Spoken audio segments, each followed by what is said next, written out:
I would love to see architecture evolve more broadly into kind of a community or citizen architect rather than this view of architect that we've all grown up with. And I think we're growing in that way, which is cool and hopeful. Hi. Hello. Hello. Hello. Hello. Hello, and welcome to Architecting. This is a podcast about the lives of architects. About the people and stories behind the buildings that we see around us and the images that brought them to life. And with the very international world that we live in, this show will purposefully be local and narrow, only focusing on the Colorado community of designers. I'm your host, Adam Wagner. I'm a Denver-based architect. I'm married to an architect. I have 2 architecture degrees, and I've worked for a dozen different architecture firms in 3 different countries. But for the last 5 years, I've been rooted in Denver, where I am at Open Studio Architecture, and I teach at the University of Colorado, Denver. I like connecting with other designers and learning from their experiences. So now I'm broadcasting these stories with the goal of creating a stronger local community. So this brings us to today's guest, Rachael Johnson.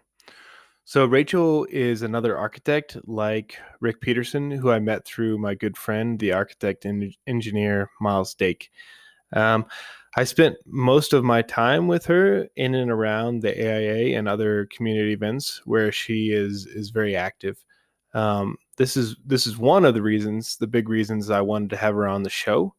The idea of this podcast is to better help bring together the Colorado community of designers. And Rachael is one of those key members who really helps to really knit this community together. She has deep roots in Colorado. She grew up in Fort Collins and attended undergrad and graduate school at the University of Colorado in Boulder and then in Denver as well. Rachael has worked in a number of roles within the AIA, most notably bringing the Christopher Kelly Leadership Development Program to Colorado, and now this year becoming the AIA Colorado President.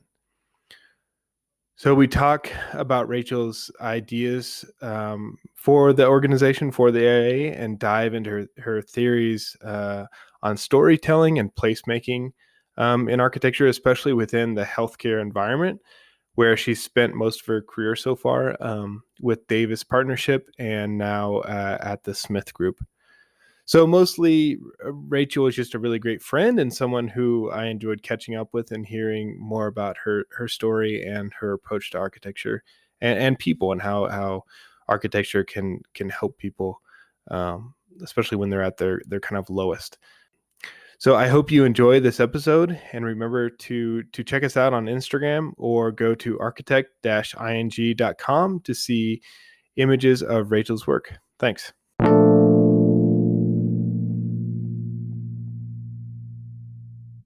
How's your day? What have you been up to? Good. I got to work out with my mom. I got to chat with some AIA folks. We invited our volunteers for a training session today, so we got to talk to them. Trying to keep my cat off my computer, and the boyfriend's cooking. So, oh, nice! Actually, a great day. That's a cool backdrop you have there. Is it like a painting easel? That's an easel. My Noli map of Rome. And then 2 mountain pillows that my best friend made for me.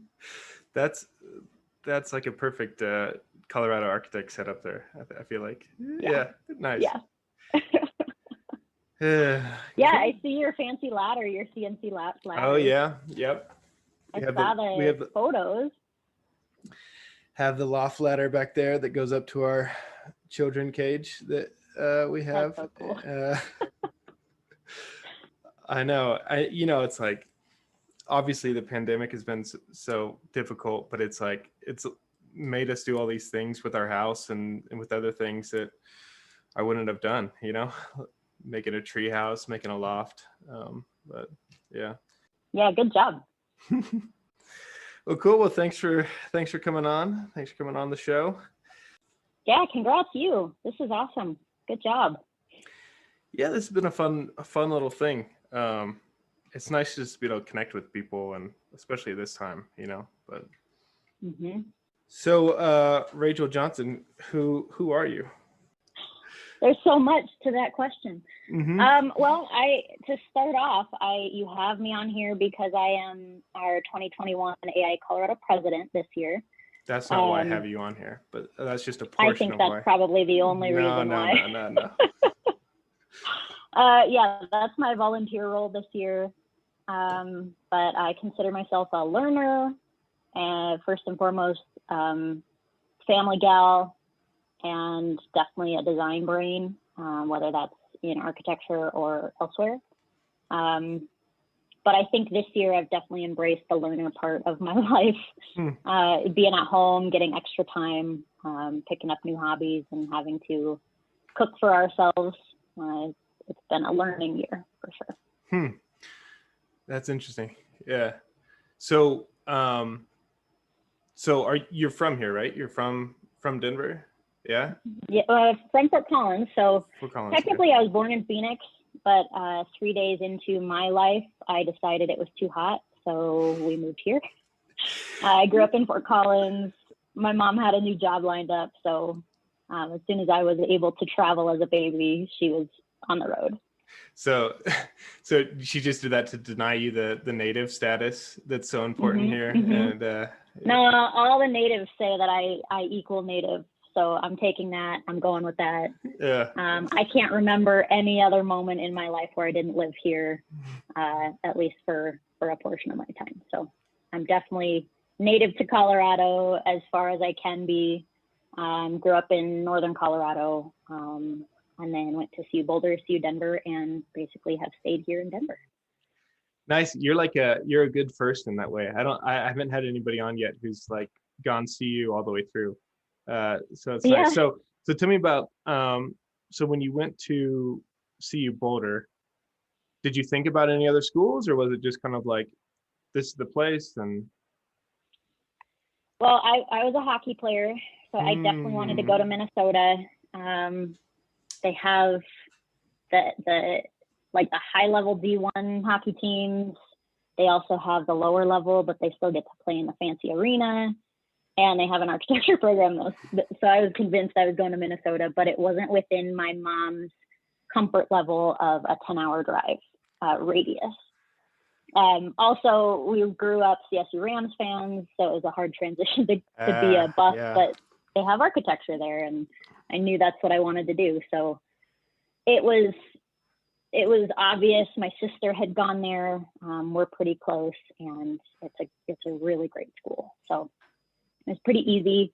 I think anything else that kind of drew me away from Colorado or CU would have been hockey related, or just, hey, cool, let's go to school in Rome, but no one's going to pay for that. So I stayed here and I love it.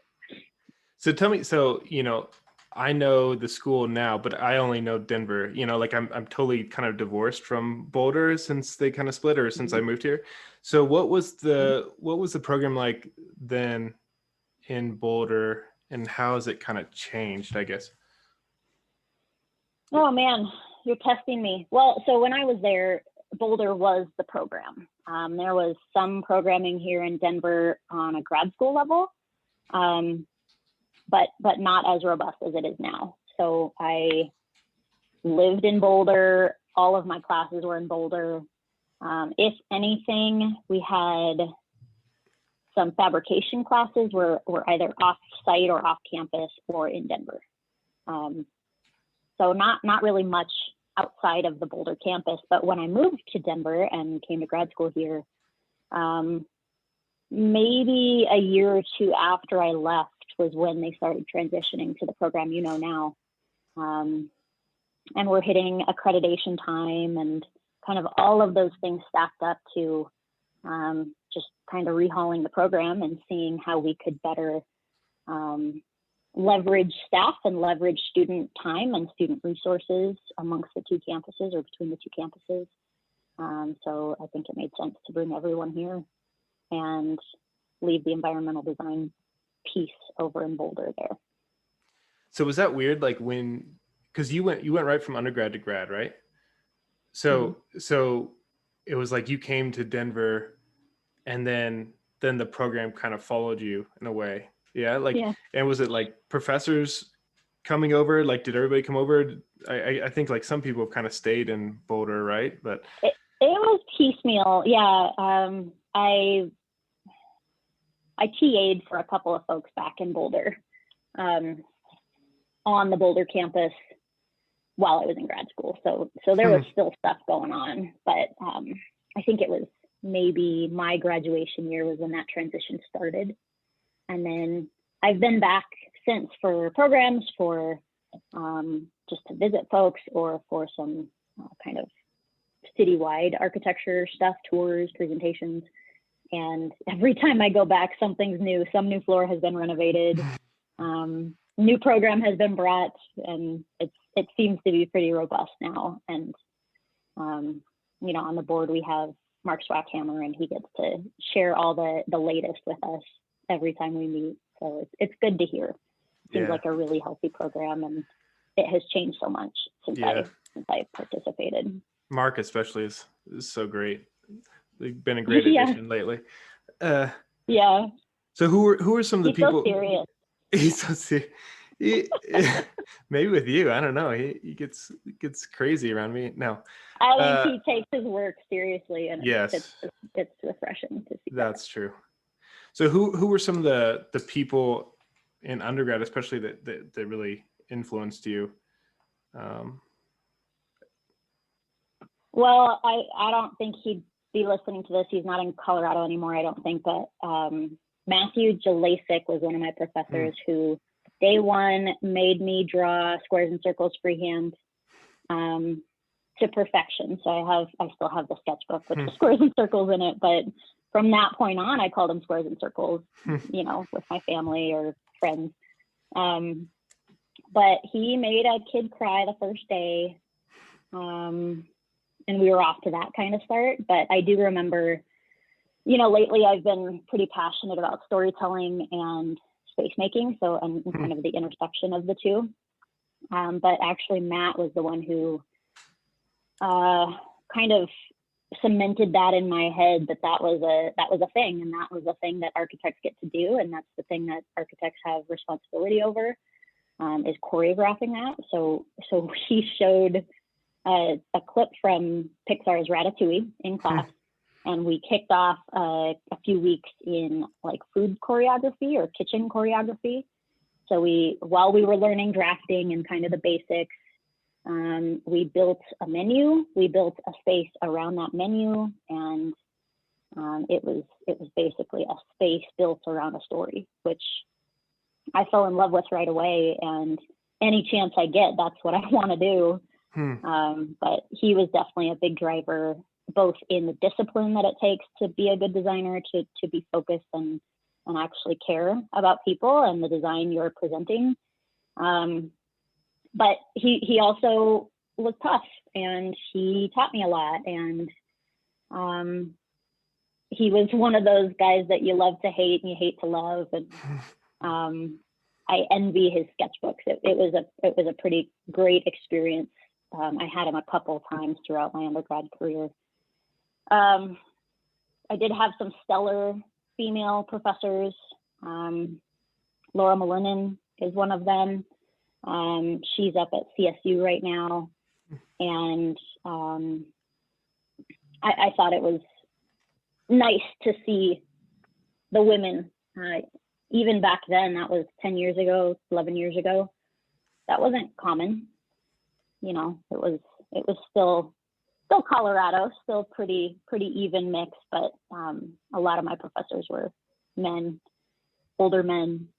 So Laura just kind of surprised me, made me happy, made me proud.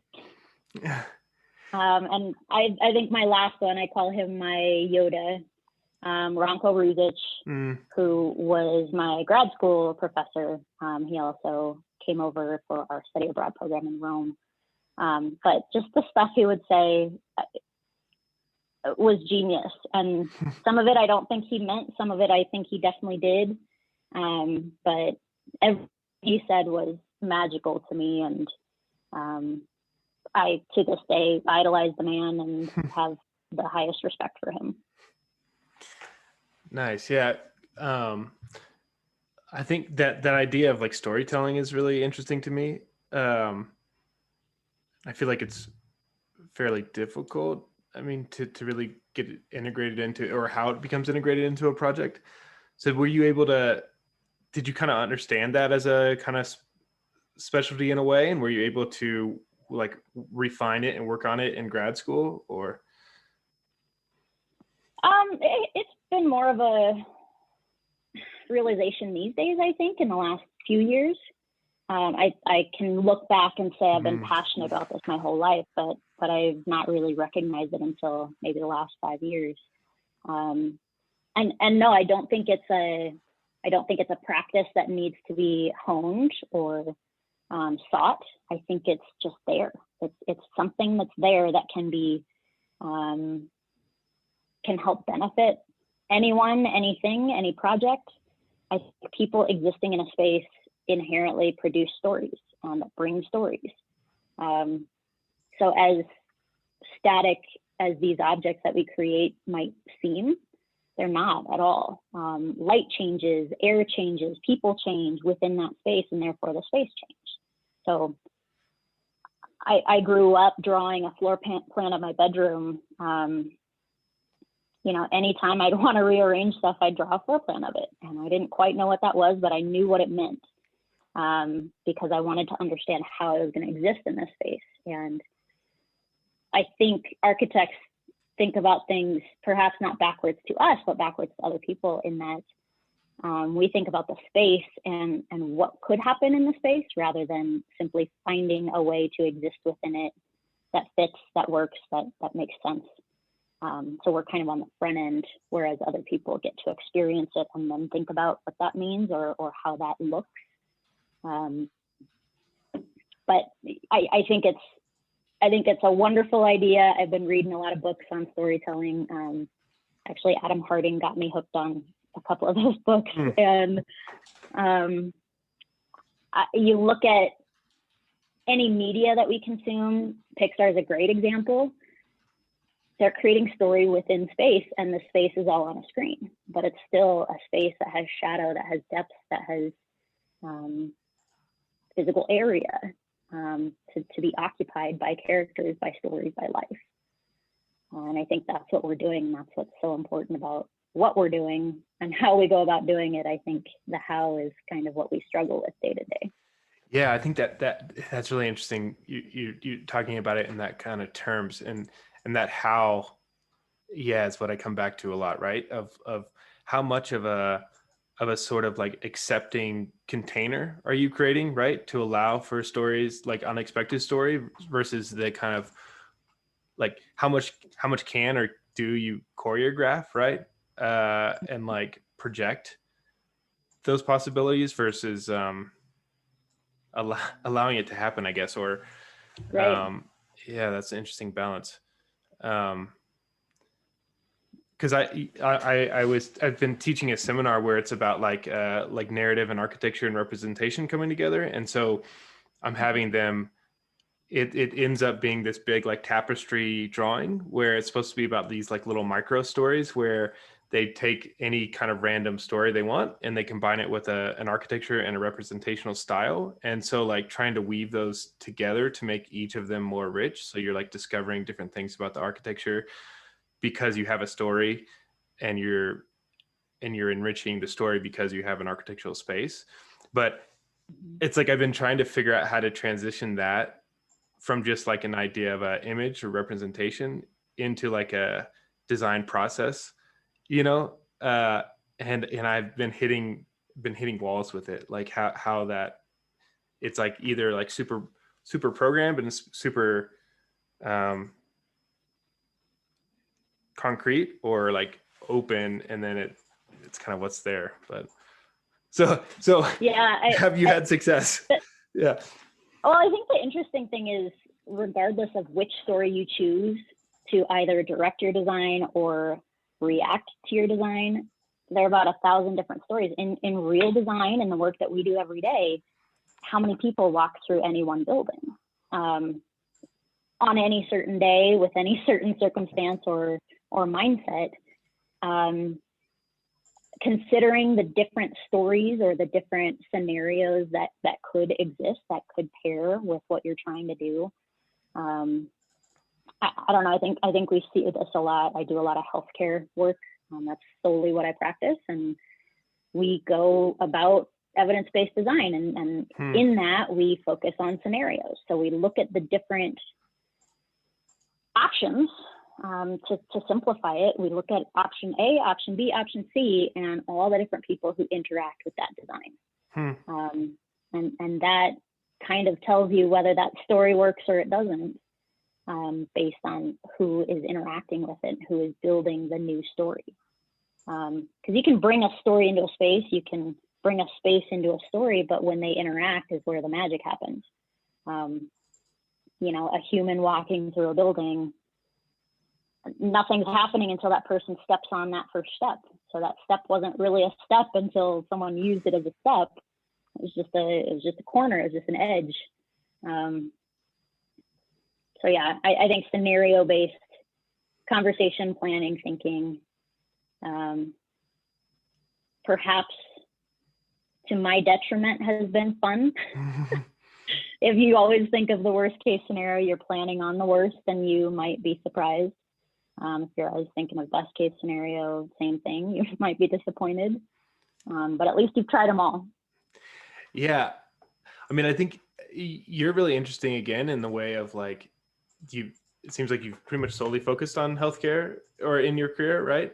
And it's like, that's such a specific typology that I have no experience at and kind of scared of, right? But it's like,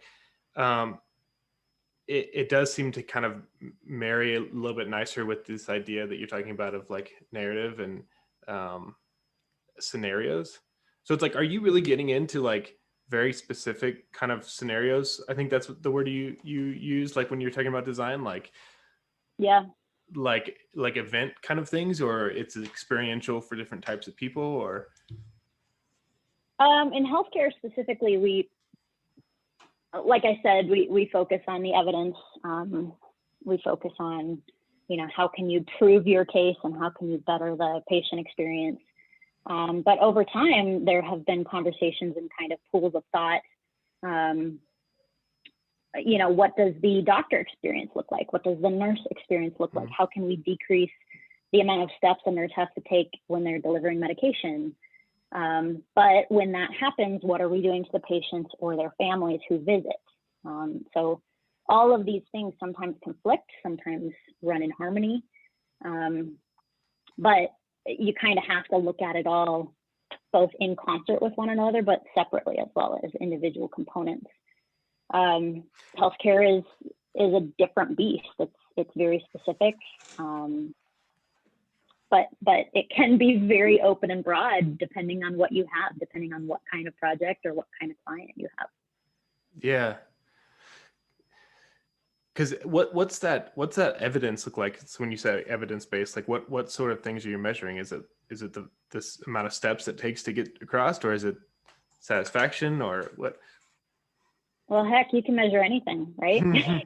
Some of the historic ones, I think it was called a view through a window, where one patient had a window that looked out onto a tree, and another patient had a window out onto a brick wall. So both had windows, but the view was different. And the healing process for one was faster than the other, and I bet you can guess which.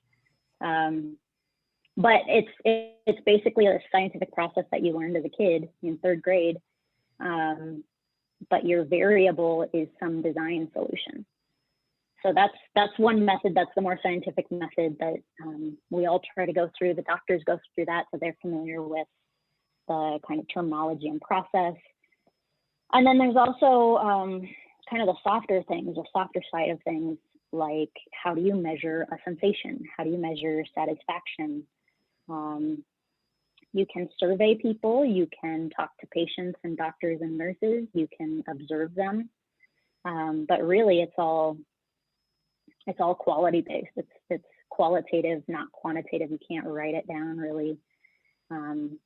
So it always ends up being a case-by-case scenario. We talk to specific clients and specific users, and don't necessarily have to reinvent the wheel every time, but we do have our toolkit of, research and evidence and qualitative descriptions, but we can't necessarily repeat them or use them all in the same way as we did last time. It's a beast. It's a big beast, and everyone experiences a healthcare environment at some point. Even just going to get your COVID shot at some point.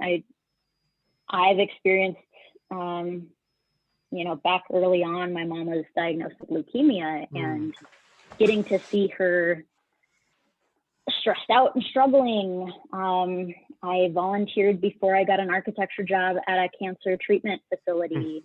I went through a difficult diagnosis myself, and all of those experiences where you're watching someone else, you're watching the doctors, you're sitting on the bed staring up at the horrible lights in the hallway. All of those are stories within a space, and sometimes are really scary stories. So it's a great place to problem solve and play through those scenarios and talk to the people who are actually going to live there and be there and experience that day to day. So how early did you know that's what you wanted to go into? Like, you graduated, you're going after Davis to get into that, or did it just kind of land for you? What was that graduation like in that job process? Well, no one was hiring when I graduated. I was interviewing weekly, submitting resumes daily. I actually met a good friend, Art Hoy, who's a sole practitioner in town, who said, I don't really hire anyone. I'm not hiring right now, but I do know people. So, come to me with this on this job site. He let me accompany him as his quote unquote intern for a few months, but he started introducing me to a couple of people in town, one of which was Brian Erickson at Davis. And Brian at first said, well, we don't really have a spot for you, but, come back, talk to us, keep us posted. If you ever get another job offer, let me know first. And when I left Brian's conference room, I continued my job as a receptionist at the cancer center. But that month, we actually started a project of bringing in new machines. So bringing in new, it was a tomotherapy and a CyberKnife machine at the facility, and they needed help drawing and measuring things. Their physicists wanted to measure certain distances and make sure our shielding's right. So I got to put, healthcare architecture work on my resume in a small sense. But when I finally called Brian and said, hey, I got a job offer, I'm about to leave the state, he said, no, come in today. And I got a job that day. But I believe that my experience within the healthcare realm kind of kicked that off for me. And all at the same time, we're getting these diagnoses in my family that just made it that much more potent and real for me. I also come from a family of teachers. So my top choices for architecture were schools or healthcare. And Davis actually had both. And the healthcare project that I got to start on was just starting out, brand new, nearby, and fairly big. So at that point, you can't really leave. You've gained so much knowledge, and it's a very specialized realm. So I was hooked and still on. So tell me about Davis. It's kind of a mystery for me over there. So it's a pretty big firm, right? How many people are there? Well, I'm no longer at Davis. Well, yeah, you're not there, but right. Yeah, but when you were Davis, there, yeah. I think they're over 200 now. So with Davis, years ago, I believe it was 2014, I actually moved with some colleagues to what was Davis's new joint venture out in Virginia, Alexandria, Virginia. So Davis has always been a local firm, one of the big local firms, longstanding. But they branched out. They found a firm out there that was solely healthcare, had some pretty good experience in evidence-based design, and patient-centered design. Barbara Hewlett was their partner, is still practicing as a consultant now. But that experience was pretty cool. Davis here is big. Hewlett back east is a small firm. So we were a small little healthcare design family, and getting to see both sides of Davis was just fascinating. I don't think they had a small operation except for up in Vail before, but that's close to home, and this was not. But I think it's a pretty tight family over there, and has been since day one. A lot of them have stuck around 20, 30 plus years. Yeah. It seems like people stay for a while. But, so what was that like for you, finally kind of getting out of the state and going to Virginia? How long were you there? I was in Virginia a year and a half.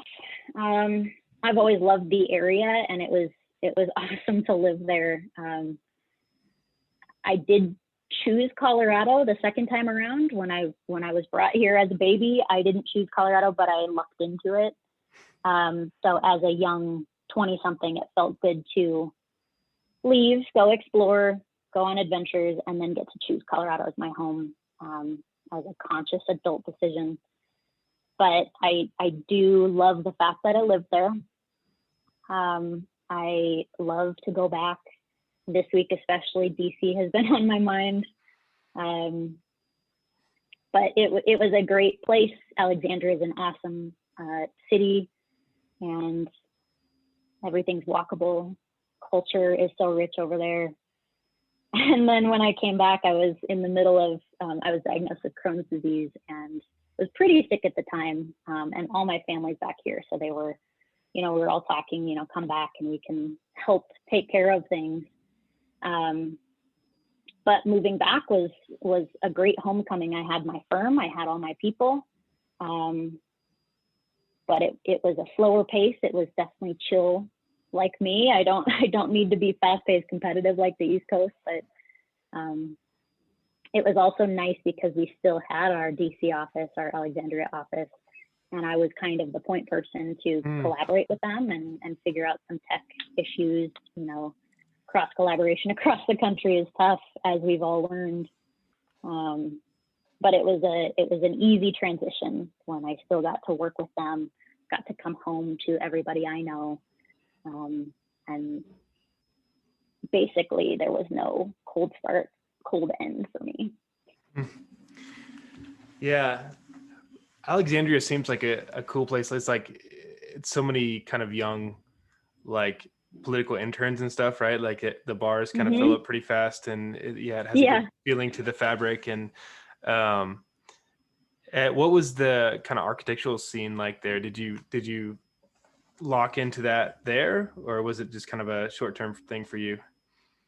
Yeah, that's actually where I got started really with my heavy volunteerism in AIA. So I worked with AIA Northern Virginia, which was in Alexandria there. And then I also was accepted into a program at AIA DC, which actually your wife is heavily involved in, Chris Capelli Leadership Development Program.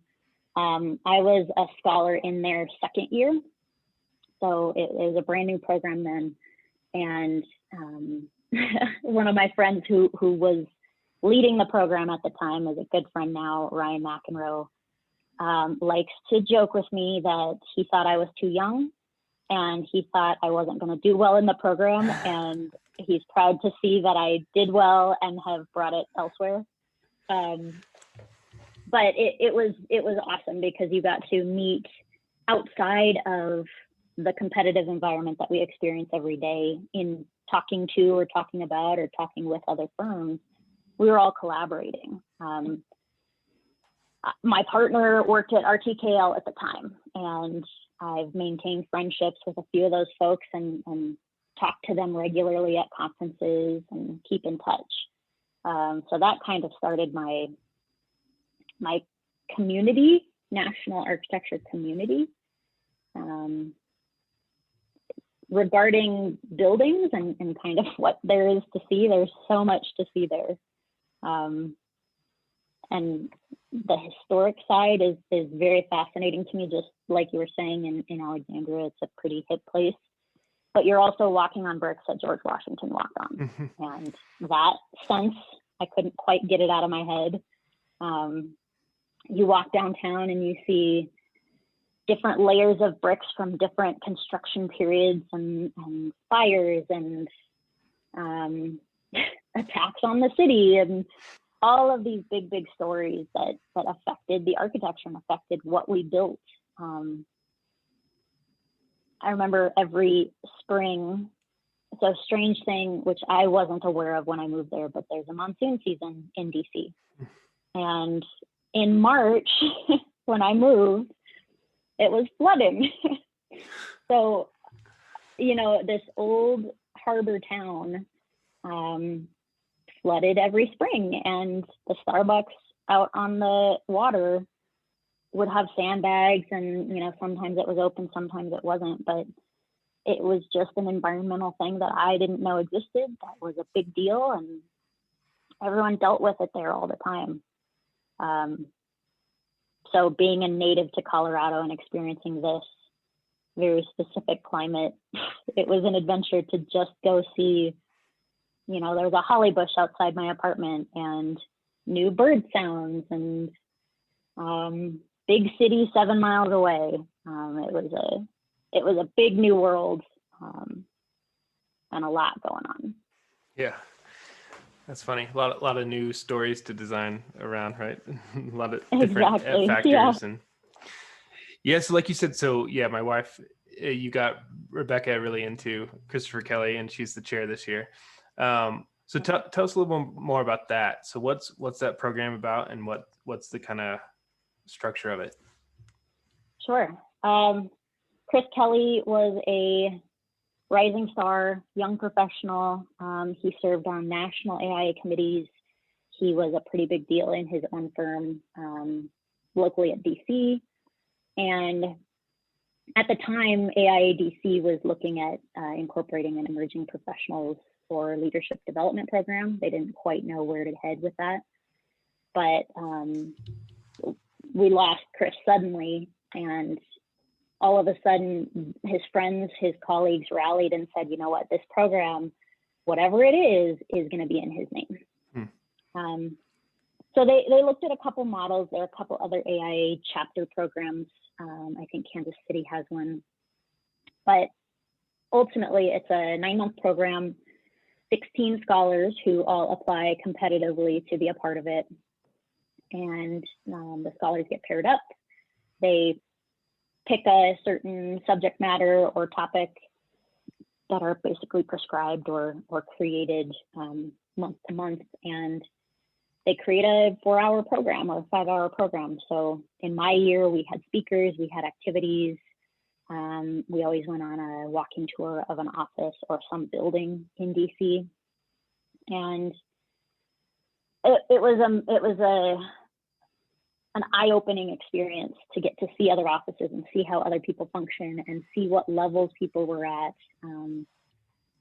I know every year people worry that the codes and contracts session is going to be the most boring and the driest and the horrible session that we have to sit through.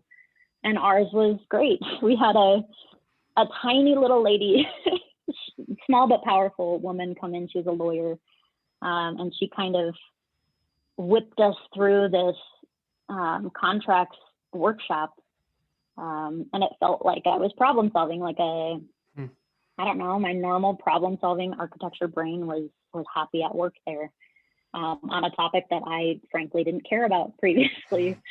But when I left DC, I called Ryan and Sean, who were running the program and helped start it back in DC, and I said, we don't have anything like that here in Colorado, and I know how to make it happen. I know who to talk to. I've gotten their permission. I've talked to the board. And they said, okay, well, it's January. It took us much longer to start the program, but if you can, start in August. So with a program that no one had heard about in a state where maybe people remembered me, maybe they didn't. I basically went about trying to plan this thing with a few helpers along the way. So we had Corey White, who I think is now located in Chicago, but she was here and pretty heavily involved with AIA. And then Christina Wynn, who has since moved away as well, but these were instrumental people in helping me out. I basically said, you know, if we need to run this alone, if we have 0 applicants or 1 or 2, let's make it happen. Let's figure out how to do it, just so we can show proof of concept. I talked to one huge helper with Sherry Giroux. She gave me a list of about 20 names that I should go contact and have lunch with and get on my roster of speakers.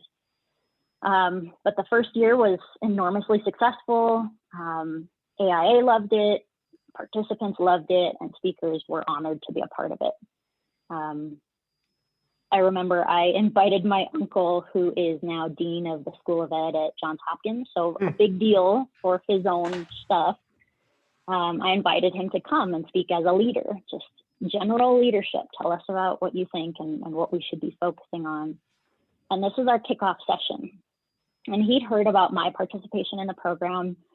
And the hour after he spoke, he was sweating and he said, "Oh my gosh, I was so nervous. This was a big deal. I didn't want to disappoint you. I didn't want to embarrass myself." And he did a great job. And that kind of kicked off the spirit of the program, in that we don't need to just talk to architects. Architects talking to architects has happened forever. The really special piece is, what can we do as architects in the greater community with the greater community? And I think that's where the program really shines, is when we break out of that shell and are able to do what we do with the cohort we have, but grow that cohort, grow that that community, because we all experience buildings, whether we're designing them or heating them or cleaning them, whatever, we're all using them. So we can't keep the conversation to ourselves at that point. Yeah. So was that, I mean, when I first met you, I mean, it's such an impressive thing to like bring a program into the AIA and like spearhead that. And so was that sort of a normal-ish thing for you to like take an initiative like that? Or was that something new, a kind of a leap that's led to more leaps? I was always seeking a learning opportunity. Like I said, I'm a learner. I love that. I identify with that. So I've applied for things. I've signed up for scholarships. I've gotten to attend some healthcare conferences that no one would pay for unless I told you about my life and why I care. And there was a fund for that. I think that was probably the extent of my extracurricular efforts. I've always been involved. I've always volunteered, but I've never had an opportunity like this or an opening. And I'm the youngest of 2 girls in my family, and so I'm not the first one to speak up. But I did want to get involved, and I did think that this was a great program, and it was definitely worth sharing. And I knew the people to help me do it. So it seemed easy. It was stressful, but it was simple. And I don't think the program will die. I think it, in Chris's honor, I think it will live on. And so yes, that was my first foray into spearheading something big. I didn't expect it to be this successful. I had high expectations, but it has surprised me in a really great way. And the reception around it and the participation has really been a community effort and a community project, I guess. Yeah. Yeah. It seems, I mean, I always, now that we share the same office space with Becca, you know, I always get to like overhear the sessions and listen to it. And it is always interesting kind of, yeah, the different guests you get and the different connections that are made. I think especially this year where it doesn't have to be as local. I think, you know, it's easier to bring people from different places and some pretty big names and things. Yeah. So that has been fun to kind of see that, especially through her eyes. But so from that, then then you really kind of kept doubling down on the AIA, right? I mean, like that's the other thing. Since I've known you, you've always had some position in the AIA, and now you're up at the top here at the local level at the president. So what kind of pushes you into the AIA, or what's the things that pulls you towards those positions? And yeah. I can blame a couple people. I have been encouraged to apply for these positions. I don't speak first, and I don't speak up unless I've got a great idea or a great, urgency or passion to do so. And AIA has been one of those passions. I think what we can do for the broader community has been special, and I didn't know that's what we were doing. I didn't know that's what we could be doing.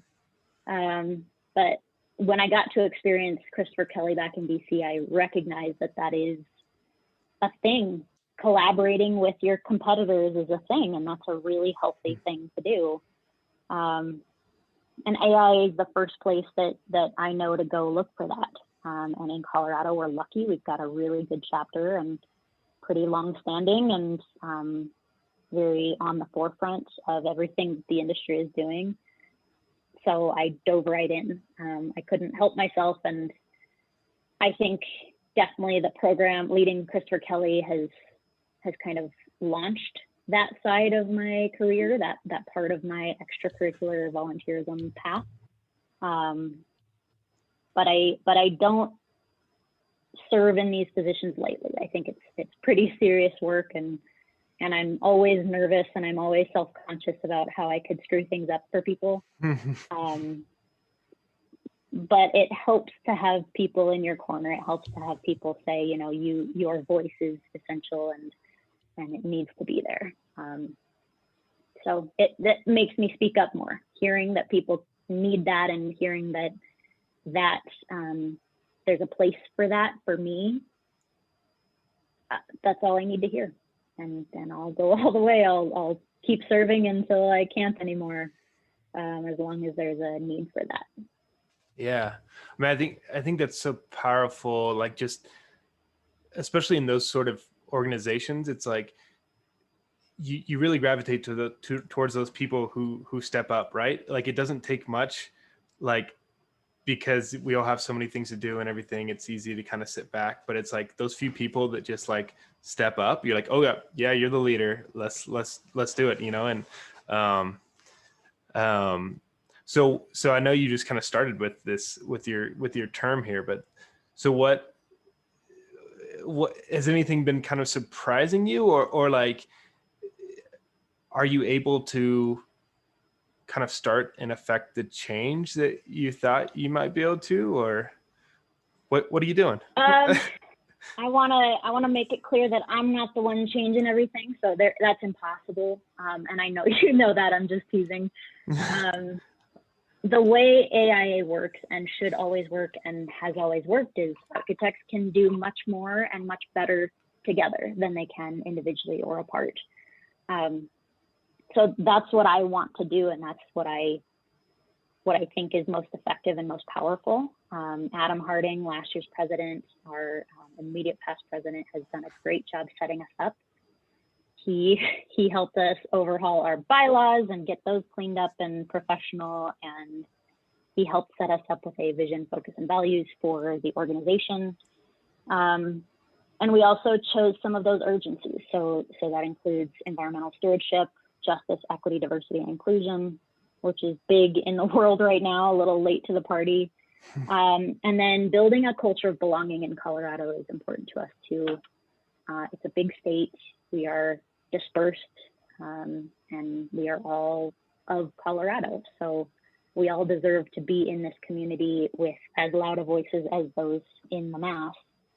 But those kind of stood out as our urgencies and our priorities for the next many years, I think. I think there are problems that we'll always be addressing and problem solving designing solutions for, but now's the time. Those are the three that we're focusing on. So I have been sad to see one of our staff members go. She got a better opportunity, and when something like that comes across your plate, you can't pass it up. So I wish Megan the best, but we definitely miss her.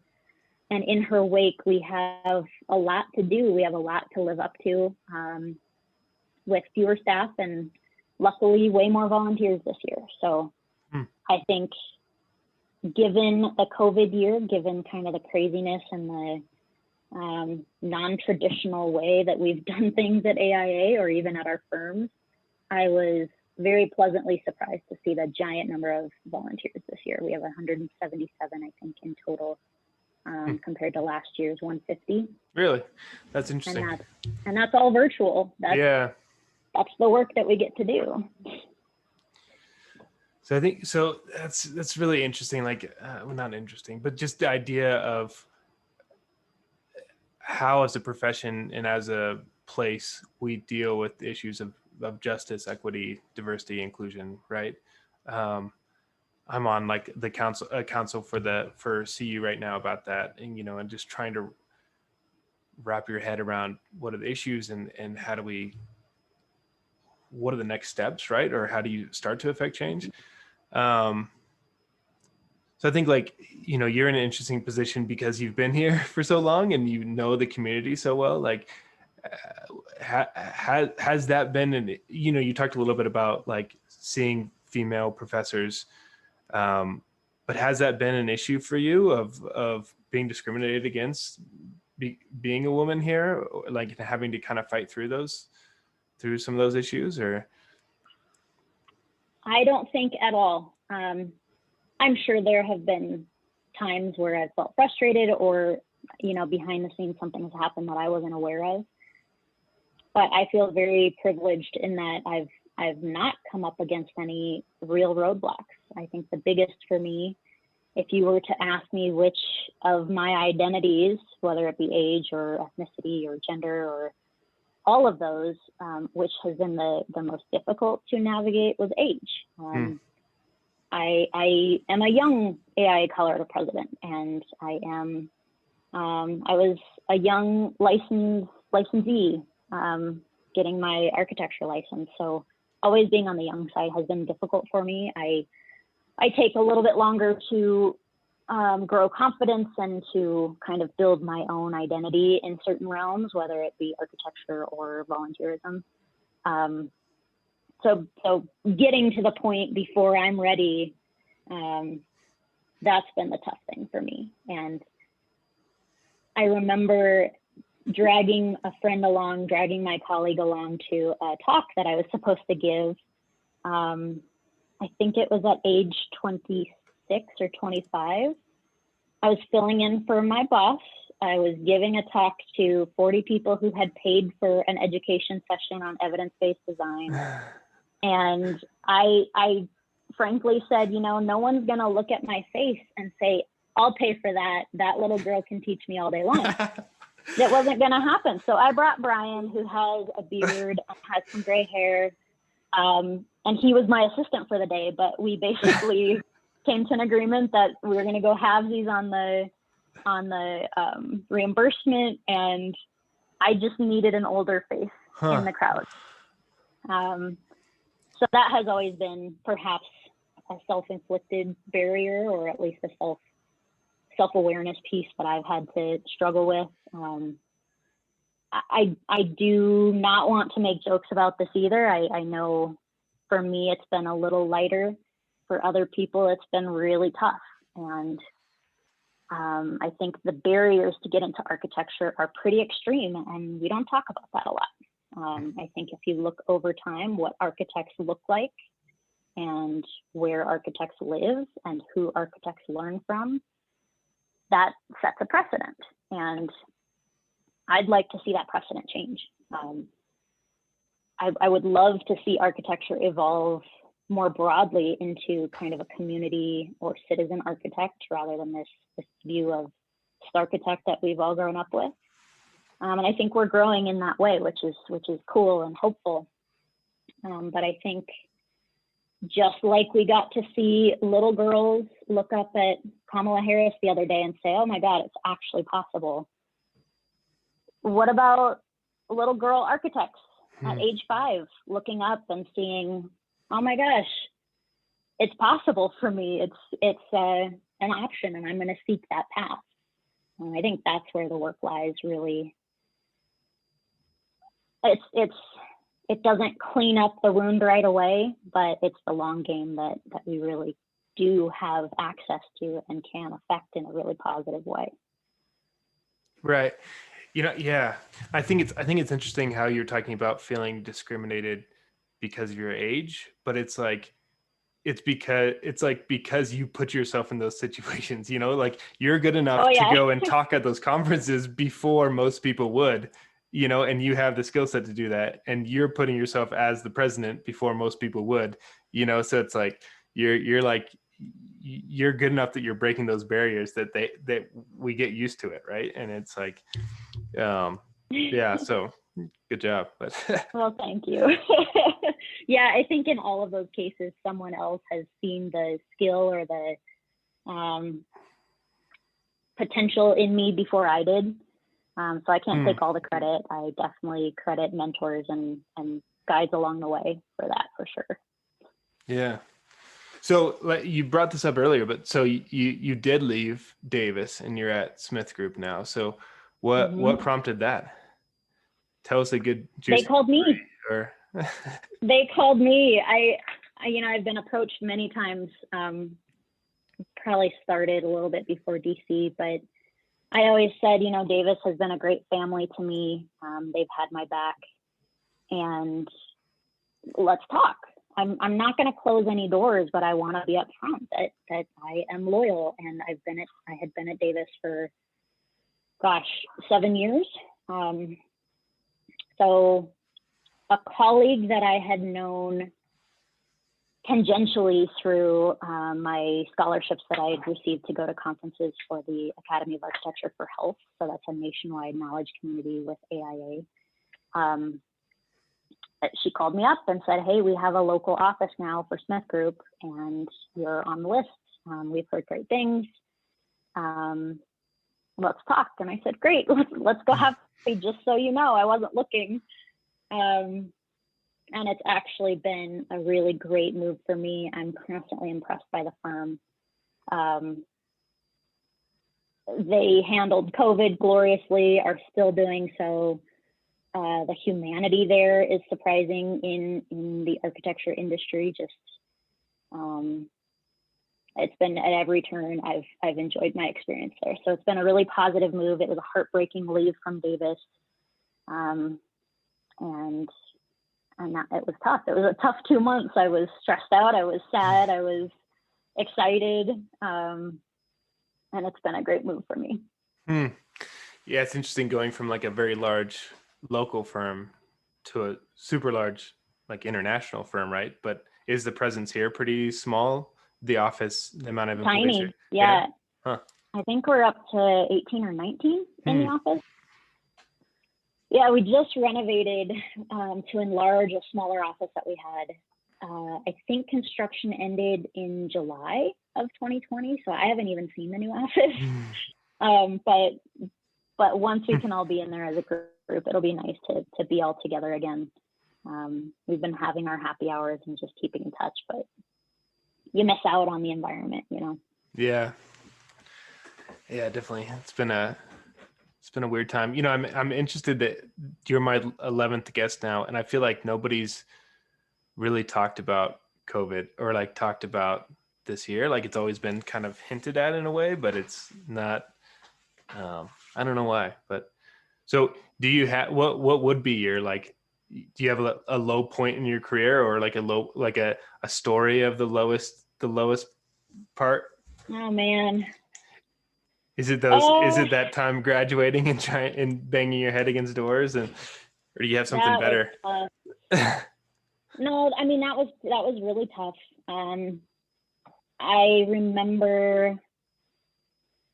So my first project at Davis, I was put on this job with who's actually now mentor and friend of mine. But at the time, he hated that I was an intern and that I kept asking questions.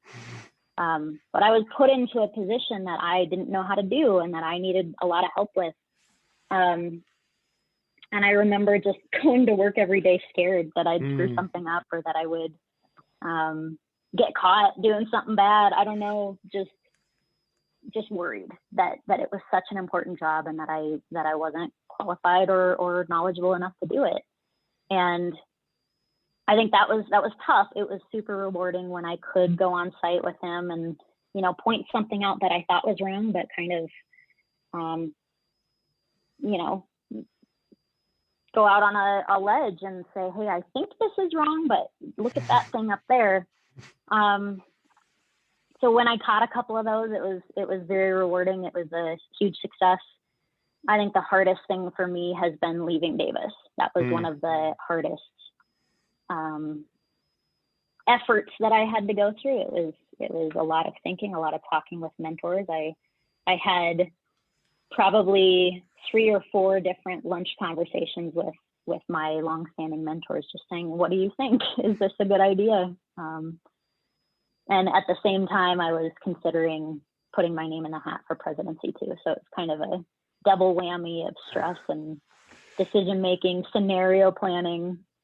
But it's all for the best. It's all, I have the best experiences with everyone I've come across, and I wish the best to all my Davis people, and I'm excited for the future here at SmithGroup too. And talking to our volunteers today at AIA, we are up for a really big year, and I'm excited to see what we all can do. So what's the best part of your career? Have you had a mountaintop? Have you had where you look back and you say, oh, all that crap that I took was worth it and this is awesome?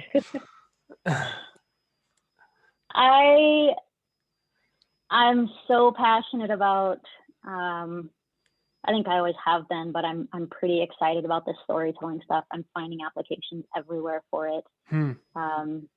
SmithGroup has given me a couple opportunities to write for them, and kind of all of that combined into one has been a great experience. I think AIA has really helped balance my work, balance my professional life. So I think my move to SmithGroup and my work with AIA has been the highlight. I think getting Mike Waldinger on board and working with Adam and Wells, is our president-elect this year, just really big people, smart people that I get to be a part of and learn from and be with. So my highlight is right now, things are going really well. And COVID has allowed some fun things on the side at home too, that are just projects, fun little things, but I am fully occupied and happy about it. Yeah, it's interesting how those kind of low points and high points can be right next to each other, right? Like that idea of leaving, but then when you land, it's still the best. But yeah.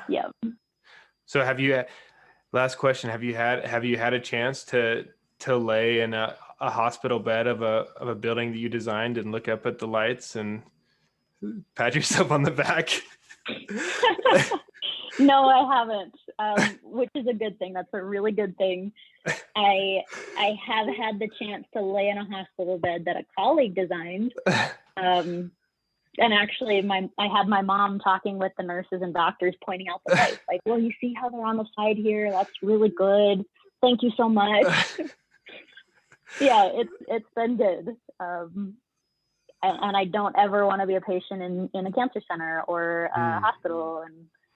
And we all have to, and we all get to, but I definitely look at those things. Well, cool. Well, thanks. I asked Rebecca last night when I was trying to think about what to talk to you about, and I said, what do you think about what do you think about when you think about Rachael? And she's just like, she's somebody who cares about people and really cares about bringing people together, and I've just really, like, I feel like we haven't actually hung out that many times. Like, we had dinner together and we like hung out a few times, but I feel like you're such a good friend, and just that warmth and that kind of connectivity that you create is just great. And And I'm excited to see how you keep leading the community here. So thanks for coming on. Thank you, Adam. It's good to chat with you, and good luck with this. This is great. This is an overdue project. Good job. Cool. Well, thanks. Let's get a beer soon once we're all vaccinated. Sounds good. Sounds good. Stay safe, stay healthy. See ya. Bye. All right. Bye. Thank you for listening to this week's show. You can visit architecting.com, that's architect-ing.com, to see images from this week's guest. And please rate and review the show wherever you listen to podcasts. Have a great week and keep connecting.